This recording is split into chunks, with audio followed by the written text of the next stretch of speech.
Acordate que todos los sábados a las 17 horas voy a estar concientizando distintos temas de salud acompañada de excelentes profesionales. Los domingos se repite el programa 17 horas, lunes y jueves de 16 a 18 horas puedes escucharme por Radio LED FM. Nos vamos a un consejo profesional del doctor Tomás García Valcarce, médico ginecólogo, oncólogo del Hospital Alemán, a ver qué nos dice.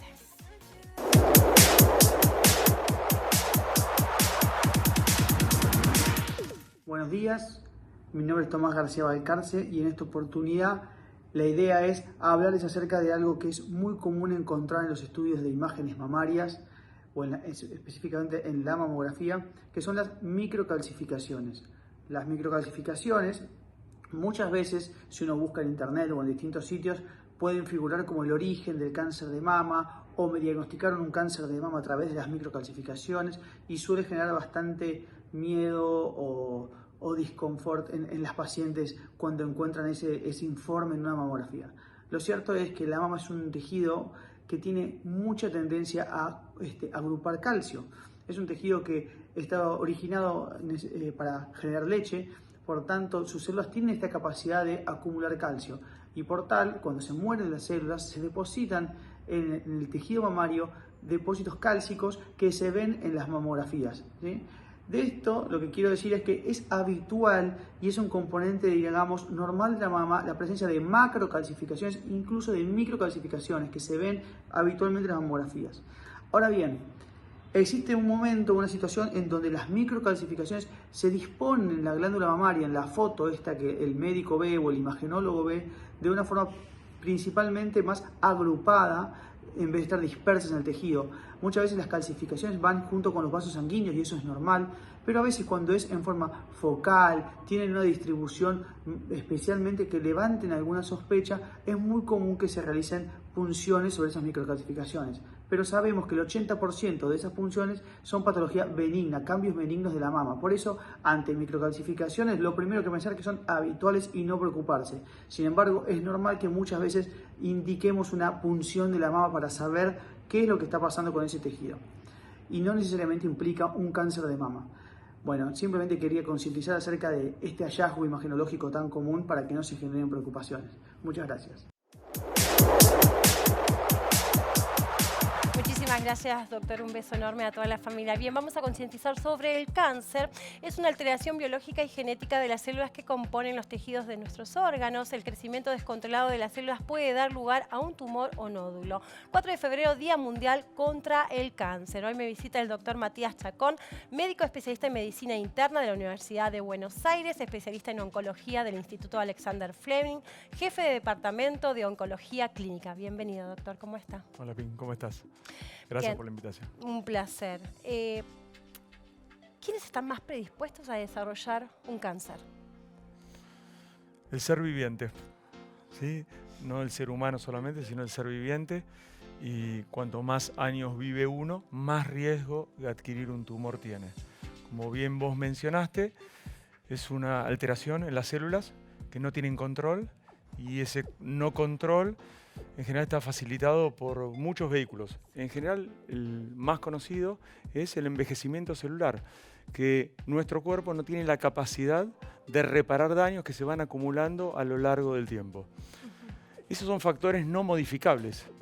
El sexo, la edad, la genética son factores que uno no puede modificar en el transcurso o en el no transcurso del desarrollo de un cáncer, pero hay factores que uno sí puede obstaculizar o puede impedir. En eso, el sobrepeso, la ingesta de tabaco, la ingesta de alcohol, la infección por determinados virus, el sedentarismo, la obesidad o el sobrepeso son factores condicionantes hoy en día del cáncer y en la gente más joven. Hace 2 semanas atrás salió un reporte muy interesante donde se vio que la gente por debajo de los 50 años, el número de casos comparando 1990 contra el 2019, se había casi duplicado. Y eso hace relativamente, es un dato muy reciente, y la explicación es eso, el cambio de hábito, ¿sí?, en la vida cotidiana. No vayamos al estrés, no vayamos a que todos los médicos o todas las personas tienen más de un trabajo, donde no alcanza la plata para fin de mes. eso es otra cosa, pero hay cosas que uno puede modificar en su vida cotidiana. En el mundo se diagnostican 22 millones de personas con cáncer por año. Charón. Si uno hiciera vida saludable, que un poco la promoción y la estimulación para el programa es hacer vida saludable. El Instituto Nacional del Cáncer de los Estados Unidos determinó que haciendo vida saludable, uno reduce un 40% el riesgo de hacer un cáncer. Es decir, en lugar de 20 millones de personas, se van a enfermar, ponele 7 millones menos. Es un número altísimo.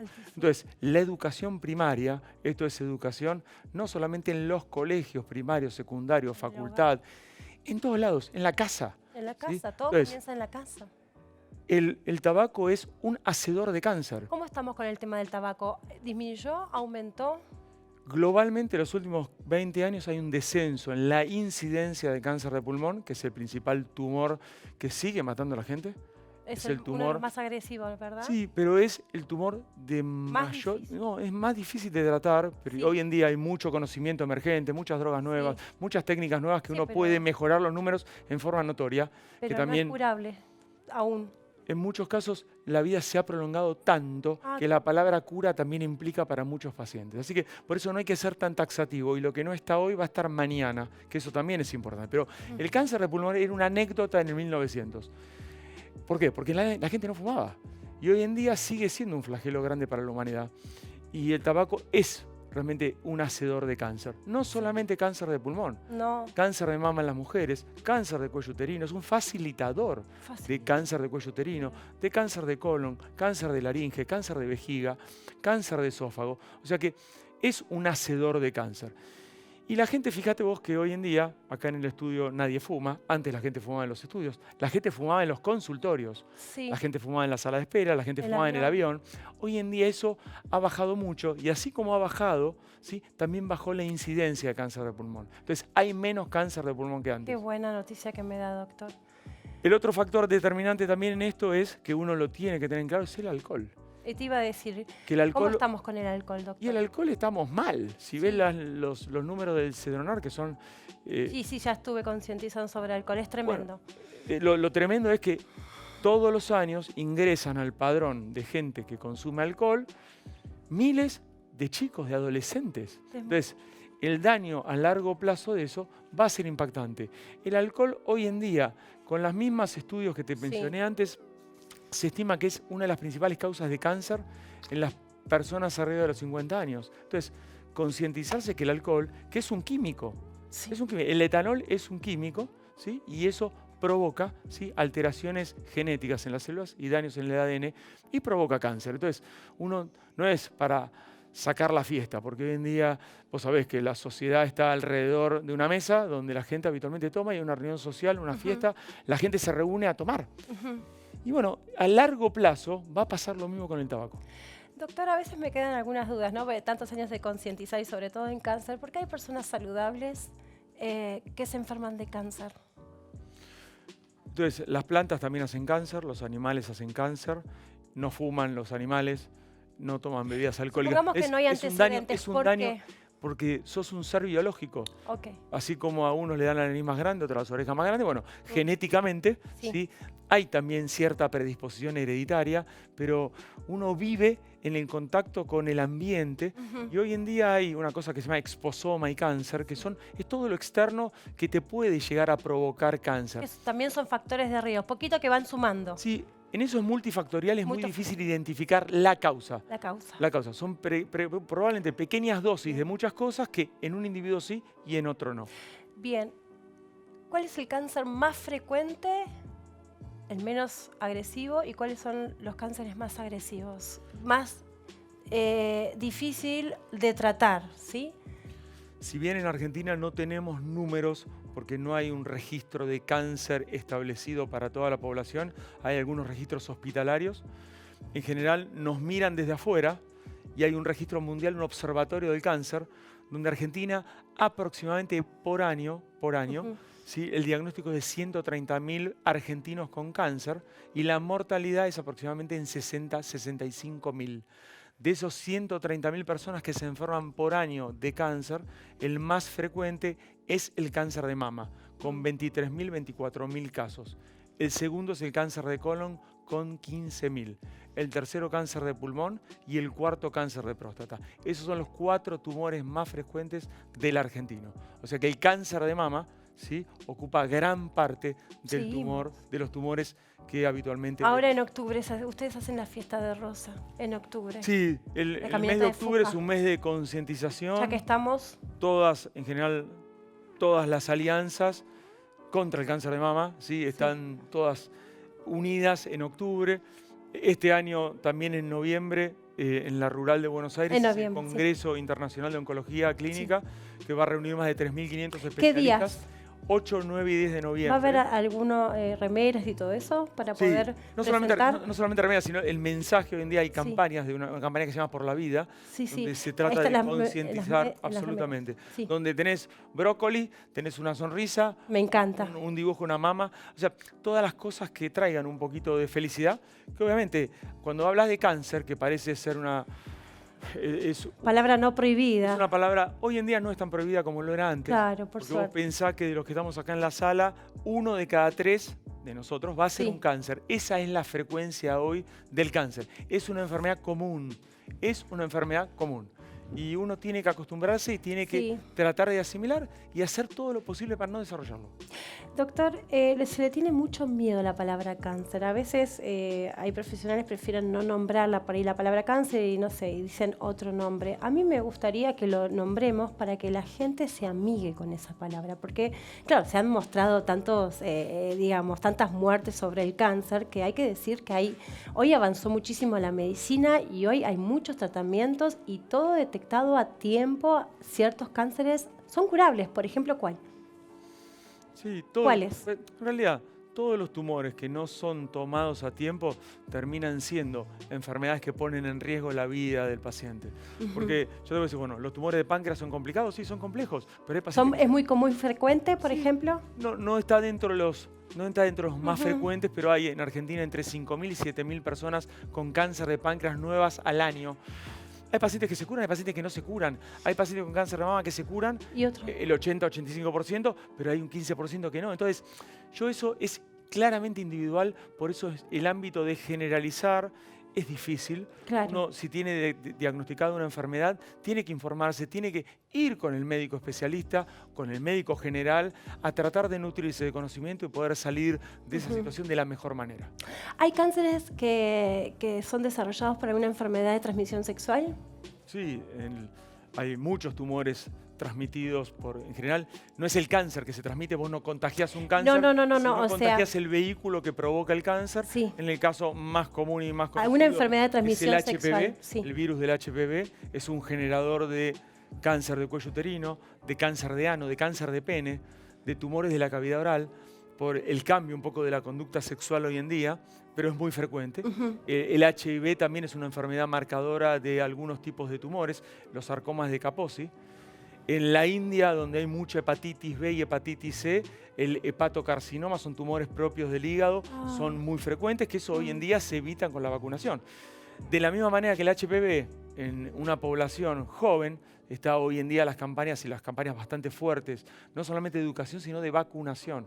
Hoy está dentro del calendario obligatorio que las chicas entre los 9 y los 11 años se tienen que vacunar, también los chicos, para disminuir el riesgo de tener alguna enfermedad vinculada con el HPV. Es, te digo, en zonas complejas, en zonas con educación baja, en zonas de bajos recursos, sigue siendo una enfermedad muy grave de gente muy joven. Bien, cuando se diagnostica un cáncer, por lo general se encuentra en estadio inicial, avanzados. Pues eso también depende de los recursos, depende de la educación. Si vos tomás África, en África el cáncer es una enfermedad rara. ¿Por qué?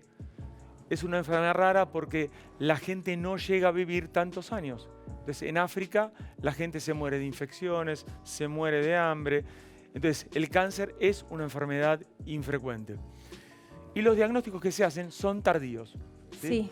En América Latina el acceso a la salud tampoco no es muy buena en América Latina. El acceso a la salud, el acceso a un médico de atención primaria no es buena. Y en general siempre es tardío. Entonces, ese retraso en general hace que los tumores aparezcan y sean más grandes que lo que pasa en países de mejores recursos. O sea, que un país mejor ordenado, con mejor ingreso per cápita, en general tiene mayor chance de curarse que una misma persona en un país viviendo en países de bajos recursos. ¿Por qué el cáncer puede volver? Porque en realidad primero tiene características biológicas distintas y hay tumores que cuanto más grandes, a pesar que uno lo vea grande y se extirpe, ya tuvo tiempo antes de haber crecido de enviar una sucursal o una filial o una metástasis a otro sitio. Bien, hablemos de metástasis. ¿Qué es la metástasis? La metástasis es la expresión Sí. del mismo tumor en otro órgano. Eso es lo que le da a los tumores la característica de ser malignos. ¿Qué tan curable es un cáncer con metástasis? De vuelta, depende de los tumores. Hay tumores aún con metástasis son altamente curables y otros tumores no. Y otros tumores aún metastásicos con los medicamentos de hoy, que ha cambiado notoriamente la inmunoterapia, las terapias dirigidas, los pacientes viven muy bien y un montón de años. Qué buena noticia que me da. A ver, ¿cómo serían los tratamientos de un estadio inicial y un estadio avanzado? ¿Se hace cirugía? ¿Se combina con otros tratamientos por lo general? Entonces, ¿Qué es lo que aconseja por lo general el profesional? Ya sabemos que cada paciente es único, ¿no? Pero cuando hay un estadio inicial, se puede recomendar por ir a hacer cirugía y ya está, o también se puede complementar con otra terapia. vos empezaste la entrevista diciendo que el cáncer era una enfermedad muy general. Y así tan general es que un tumor de ganglios, un linfoma, o un tumor de la sangre, una leucemia, o un cáncer de pulmón, o un cáncer de mama, tienen distintos tratamientos y distintas estrategias, en etapas tempranas y en etapas más tardías. A modo de conceptual es, en general, la cirugía en los tumores sólidos, no leucemias ni linfomas, sigue siendo la herramienta más importante para tratar a los pacientes. La radiación es un modo también de agregar a la cirugía más chances a que el tumor no vuelva.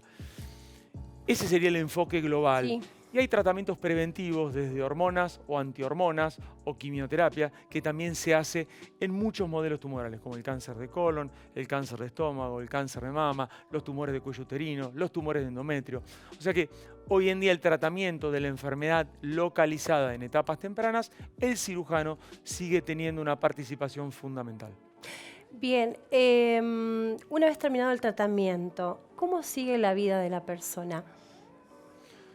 Sí, la respuesta es muy compleja. Es compleja ya en el momento del diagnóstico. Porque vos pensás que el diagnóstico de cáncer a una persona se le hacen en un momento de la vida.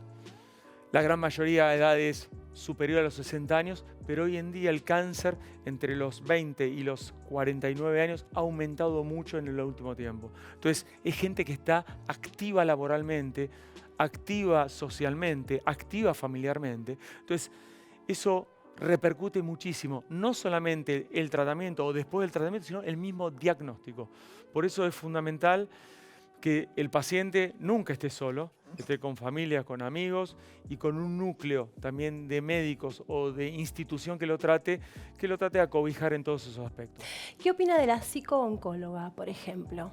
La psico-oncóloga es una actriz o un actor, hablamos de psico-oncología, es una parte muy importante en la vida del grupo médico, del grupo multidisciplinario, desde los enfermeros hasta el mismo paciente o la misma familia. Es muy importante tratar de canalizar y tratar de charlar con una persona que esté no separada del grupo, sino que conociendo, pero atendiendo esencialmente la psiquis de la gente. Y para cerrar la nota, ¿qué opina usted de los estudios genéticos, por ejemplo? ¿Lo recomienda en algunos casos? El cáncer es genético desde el vamos, porque es un daño en los genes, ¿sí? Es un daño en el ADN, entonces todos los tumores 100% tienen su característica genética, pero hereditario, o sea que te lo transmita mamá o papá por un gen alterado, eso es aproximadamente entre un 5 y 15% de los tumores. Eso hay que estar alerta y eso es muy simple, haciendo un árbol genealógico, discutiendo con el clínico, con el gastroenterólogo o con quien sea, ¿sí? Explicando el árbol genealógico uno puede tener idea si tiene algún riesgo de hacer un cáncer hereditario o no. Bien, mensaje y terminamos la nota. El cáncer se puede prevenir, Sí. se puede curar y en aquellos casos donde no hay cura hoy, seguramente la va a haber mañana. Pero el mensaje a la gente hoy en día, más de ser especialista en el tratamiento de tumores, haría hincapié en la vida saludable y en tratar de prevenir lo que hoy en día se puede prevenir. Así que es educación. Muchísimas gracias, doctor. No, gracias a usted. Muy amable, ¿eh? Un detalle. Muchas gracias. Un placer, un Muchas beso gracias. para el padre, Gracias. Muchas la gracias. familia Cachacón. Bueno, bien, un beso enorme al instituto. Nos vamos a un corte y ya volvemos con más Las Tardes con Pinta.